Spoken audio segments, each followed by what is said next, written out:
Yo, YouTube, what's cracking like a jacket smacking? It's Waffleman for video coming at you with some MyCareer gameplay. I haven't made a real MyCareer game video in a while, and mainly that's because, what I mean by that is that um basically I haven't been like showing you the full game. I've been just showing you some snippets of it, like the beginning of the game, like right here. But next video, I promise I have some, MyCareer gameplay where I'm actually commenting on the game. So right now, I just want to talk about the NBA season. The first week is almost over, or the first week is, over, and it's been going crazy, man. I mean, there's some surprises and there are some not surprises. Now, the first surprise that I would like to talk about is the Philadelphia Sixers. Now, I know at the beginning of the year, everybody was talking about the Philadelphia Sixers, about them being one of the worst teams in the league. They don't have Drew Holiday, they don't have Andrew Bynum, they don't have they don't really have any depth on their team. They traded for, to get a pick. They traded for Nerlens Noel. They got Michael Carter Williams. They're like, this is going to be an okay team. They're not going to win a lot of games. And when you look at the teams in the East, you have the Bobcats. You have Kemba Walker, Al Jefferson. Michael Kidd-Gilchrist is going to improve, obviously. And they got Cody Zeller, I believe. So, they have a big front court. They're going to play some defense, get some blocks here and there. They got Ben Gordon, Gerald Henderson. So they have some pieces on their team. So they're not going to be that bad. And the Cavaliers, they have Kyrie Irving, who is an emerging superstar in this league. They got Andrew Bynum. They got Jared Jack. And they're not looking that bad so far this season. Their record is 1-2, but then again, a lot of teams are 1-2 in this league, in the East at least, including Miami, Chicago, Milwaukee, and also Charlotte. So they're not that far away. Obviously there's plenty of time to come back.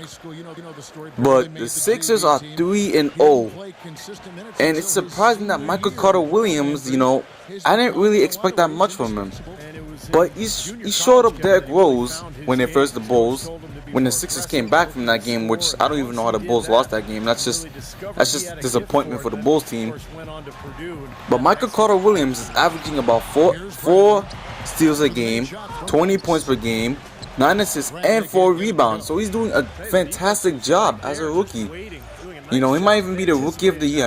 I haven't seen any other rookie do better than he is doing right now. And I'm not sure about that. I probably don't have the knowledge right now. But he's performing at an all-time high as a rookie. And, the Bulls have, like I said before in my previous videos about Derrick Rose. Derrick Rose is 100% physically. But, mentally, and as he is in the game right now, he's probably not 100% yet. But like I've said before, Derrick Rose is not a great shooter. He's not like a shooter like Kevin Durant or Carmelo Anthony, obviously. He has a step in his pep. He has the pep in his step. You can see it. He has good liftoff. But he's been going to the rim. He's been getting blocked. He's been, missing shots. And he's not been shooting well. But, I'd give him like a month before we could start criticizing him on what he needs to do better and what he needs to do. But like I said about the Bulls,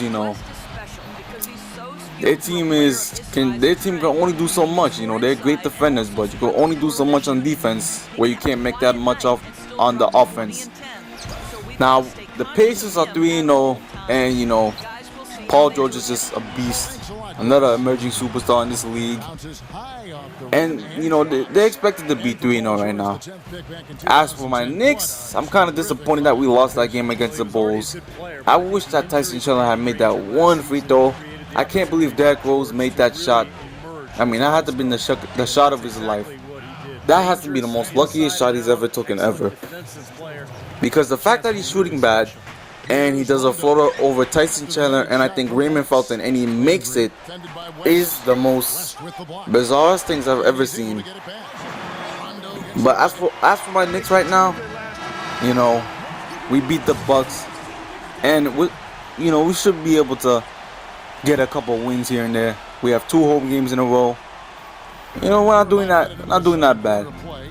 I just have to wait. We just have to wait till J.R. Smith comes back. And Amari Stoudemire definitely has to do better, because the way I've been seeing him in the last couple of games, he needs to play better. He needs to score better. He needs to, and you know, Bargnani's not bad sometimes. You know, sometimes Bargnani is really knocking down his shots. But sometimes he's just committing the dumbest turnovers. Like, I remember against the Bulls, he had like 3 illegal picks that cost them 3 offensive fouls, and that's 3 possessions right there. That's key for the Knicks, and that probably just lost us the game. All those dumb turnovers we did. I mean, we led the league in the least turnovers last year, and now we're averaging way more turnovers than we've ever had last year ever. So we need to fix that up. And pertaining to the West side, you know, the Rockets are 3-0 already. Dwight Howard's dominating again. He's leading the league in rebounds. You know, James Harden. And the Phoenix Suns are also surprisingly 2-0. Eric Bledsoe with a game winner on one of the nights. The Timberwolves are also 2-0 right now. And you know, some people are really doing a great thing on the stats, man. I mean, a lot of people are averaging a lot of points. You know, Chris Paul, 27.7 points per game. Durant is second to him. Chris Paul also leads in assists, so Chris Paul is going ham this season so far. He's trying to bring his Clippers team up. But also, the Warriors, man, they are shooting. They are a team in the West. Out of all the teams in the West, I believe that they are the team that people should be feared of. When I think of the Oklahoma City Thunder now, I think of just Durant. And you know, Westbrook's going to be back. But I just think of Durant and Westbrook, and that's all they have on their team. Now, the Rockets obviously have Dwight and James Harden, but, you know, their bench is alright. But when we look at, you know, Clippers, they also have a deep team. But Blake Griffin, DeAndre Jordan, they may struggle sometimes. Blake Griffin is void of a post presence so far. DeAndre Jordan and Blake Griffin have okay shooting stats. But when we look at the Warriors, Klay Thompson and Stephen Curry are too lethal that they should be illegal from basketball. They should be illegal from shooting. The way they shoot doesn't make any sense, and it's just not possible. But they have David Lee inside, you know, Bogut.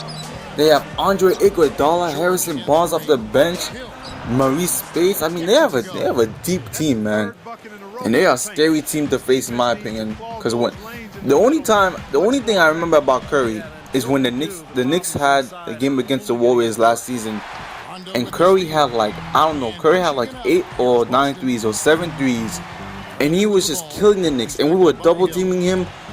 We were forcing him to shoot like 4 feet behind the arc, and he was still making it. So they're a scary team, man. With those shooters, Klay and Curry, that's a scary team to face. So, but anyways, YouTube, I'm out.